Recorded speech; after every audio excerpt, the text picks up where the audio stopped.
Hey guys, welcome to another tutorial video. Today I'm going over everything that has to do with building. This is where it can get a little bit complicated. I hope with some tips you can find your way in this crazy amount of options a little bit faster. So first of all I want to show you, because it's getting dark now, how to set the lighting. So over here you can see there's a set lighting option. It's standard to 10 a.m. so you can just click that on and the light will stay the same, even though you can see over here that time is still progressing. This is very nice when you're testing coasters or doing park management and you want to keep your profits coming in, so you can just keep the game running and at the same time have the right lighting. Alright, let's go to building, because there's a lot to cover here. We'll go to building section over here, to custom and walls, and over here first of all I want to show you, you can make this a little bit bigger by dragging it out over here. This is really nice. You get a nice overview of all the objects that you have. You can also set it on a bigger grid so you can see the objects a little bit better. Something you might notice right away over here is some of these objects have a blue background and some of them are white.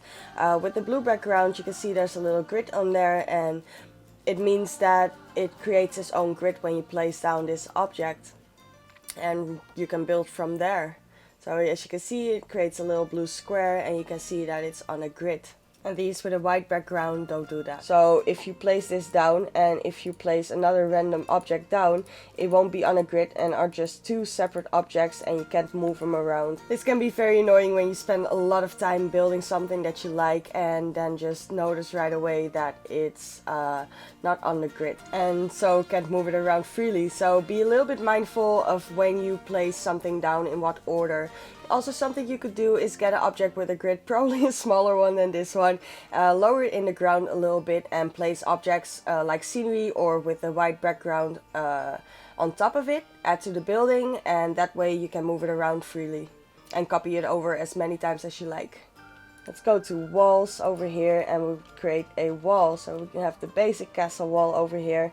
You can place this down with left mouse button and you can cancel out of this when you have something in your hand and you don't want it anymore with escape or right mouse button. Let's get it back in here. So you can see over here you have the grid size and the grid height. Right now it's set on 4. That is the highest it can be, and that's just one square up. So you can drag it up. But you also have the option of auto stacking, which I will show you a little bit later. But you can still set the grid height a little bit lower, like over here. Let's set it to 1 and you can see there is now 4 ticks in here. This is something you might not want to use for walls this low, but for objects this is really awesome. Then we still have the grid size over here. You can lower this down, not as much as the grid height, but as you can see it's a little bit too high now, so I can drag it down or just tap shift once and it gets back to the floor right away. So that is something really nice to remember. So right now you can see this is just one big square and you can only place it on top of the other one. So let's change the grid size to 2. Those are the only 2 options, and this way you get a half wall. Since we don't really have half walls, this is a way to overlap them and still get that half wall in. So let's place that down. Then we have rotating. This is something you do with Z. If you tap Z, it rotates this way. But there are some more options for rotating. So let's get another object. Let's say something without a grid. Let's get this awning in here. Right now, if you hold Z, you can see you have these dots and it rotates to these dots, so it's on an angle snap. If you turn angle snap off, you can do this while you're holding it in, or you don't have to. But if you turn angle snap off with space, you can see you can now rotate it freely. It really just depends on what you want to do, and it's nice to have the options. So let's get back to the wall over here. So if you rotate it, you can see the grid has 2 spots that it can place on the outside or the inside. If you place it on the inside, you get this really nice corner over here. If you place it on the outside though, you can see it creates this really weird corner, and you can cover it up with objects, of course, if this is something that you need because you're building on the inside and the inside is focused on the details less than the outside. This could be really nice, but most of the time you're building on the outside and detailing on the outside, and you want it on the inside. So you can overlap things, like let's say you want a half wall against the full wall over here. You can put it in front of it and it just snaps to it really nicely. So let's move this on the inside as well. You can also do it like this. This way it just creates another small border. And I want it on the inside. So as you can see, there's a lot you can do. And again, it really just depends on what you're building at the moment, and you will just have to see what works out at that time. Now let's get an object out here. Let's say a door. So you want to place this door, but as you can see it says exit building, so that means it won't build on that grid.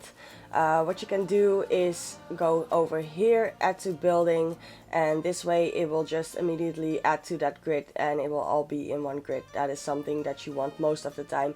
And when you move over here it still says exit building, and when you toggle it on again you can see it stays like that. So let's turn that back on. Here you can see how it attaches to the wall, it aligns to the wall. You can toggle this on and off with V. If you toggle it off, it will stay in the same position it was in last. It can be so helpful to get an object in the right position if you hold it against something else that is at an angle that you like. Or you could press X, but we'll get there in a little bit. Alright. Now if you have a door over here and you want to get it right in the middle, you hold F and it snaps to the middle. But as you can see it's a little bit elevated now, so while holding this you can press X for the advanced move tool. You probably want to use this as often as you can if you really like precision. This tool really is amazing. But now it's not in the middle, and if that is something that you don't like you can also press M for move. Then hold F in the middle of the wall over here and then press X. So you can get the advanced move tool and you can move it down to the spot that you want it. This way it's exactly in the middle of this wall. To place something down you can press this over here, or you can just click wherever you want on the ground. Something that's really nice about the advanced move tool, you can just drag another one and it will just stay in place even after you place one. You can just click on the ground and add another one. This is of course very helpful when you're making long borders or stuff like that. This will save you a ton of time and you can get a lot of precision in without having to place them one by one. Now next up we have duplicating, so you can press Ctrl D and duplicate a building. So let's exit out of this building. Over here you can see this is all on one grid now, and you can from here duplicate another one of these buildings like this.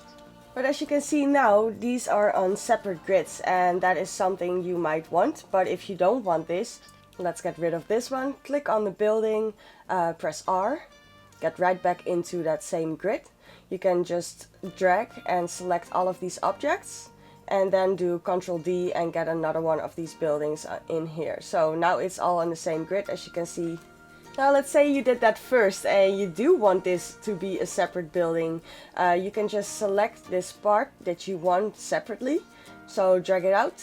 You can hold Ctrl to select another piece and do split selection from building. And now they are on separate grids again. So there's just multiple ways to do things in this game. And you just have to figure out a little bit how it works and in what order you do stuff. If you can't figure something out, it's often in what order you do something.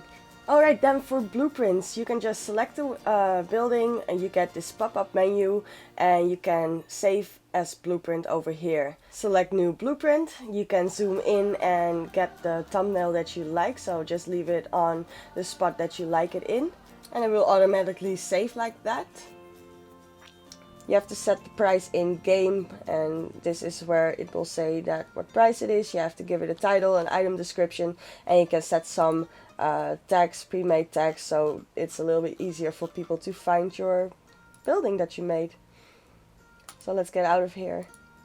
So this is for just separate buildings, and you will only get this one, and you won't even see the other one. So it really focuses on the building that you clicked on. But let's say you have 2 buildings on 2 separate grids and you want to save that as a blueprint. You have the multi-select tool over here. You can drag this and select all of it. It will even say the scenery and building pieces, the buildings, how many buildings it is. So it's 2 buildings, the rides and the track rides. So there's a lot of options and you can save it as a blueprint like this. You can see right now I don't have a lot of blueprints because all of my blueprints were made in alpha, so I have to re-upload those. So all these shortcuts are so handy, but if it's not your thing and you're mostly just clicking on things, that is also possible. You can just select the building. See over here you have edit building R, move building with M, advanced move tools with X, and duplicate with Ctrl D. You can even advanced move and duplicate with Ctrl X. So that is really nice. So when you have a blueprint and you want to place something down, let's say, let's get this fireplace in here that I made. Let's get it down. And you want to just freely move it around without the advanced tools. You can hold shift for up and down. You can hold control to move it backwards and sideways. And you can press X before committing to it to get it really nice on the ground. So you can see exactly where it goes under. And place. So this is just one object, and these are all separate. Like I said, you do that with the multi-select tool. You can just save this as one blueprint. You can also move it from here with the multi-select tool, but most of the time it's just really nice to have it all on one grid. Because when you're building inside of a building and you use the multi-select tool, it selects all kinds of different things. But just remember, you can also always just hold Control and click the selected objects that you want to use and then just move it around. This doesn't work with M, so you have to move it inside of the menu. Then one thing I think we didn't cover yet is, let's get out of the multi-select tool, is if you go into this building, you can do that with R. You have these objects and you might want to color them. So if you already placed them down, you can color it over here. If you want to select multiple objects and color them at the same time, hold Control and select the object that you want to color. So let's give this a nice red color so it fits with the door. You have to select it and press OK. You can also go to this over here and you have a nice preset of colors, but I always just really like to use the color picker. And over here you can see recent colors that you used, and if you're familiar with color codes, this is something that you're really gonna like. I like this a lot. So recent colors that you chose, you can just press OK, and as you can see, you can very easily change the colors. Now, because I clicked out of the selection, only this wall changed. If you select everything right now, you will see you get some question marks over here. That doesn't really matter, it only means that they are not all matched. You can just open it up and save the color that you want. So select the color and click OK. Oh, that's the wrong one. That is how it works if you already placed the objects down and you don't want to delete it first, but there is a better way to do this. If you select an object out of the menu, let's go get an object in here. You can choose the colors in here.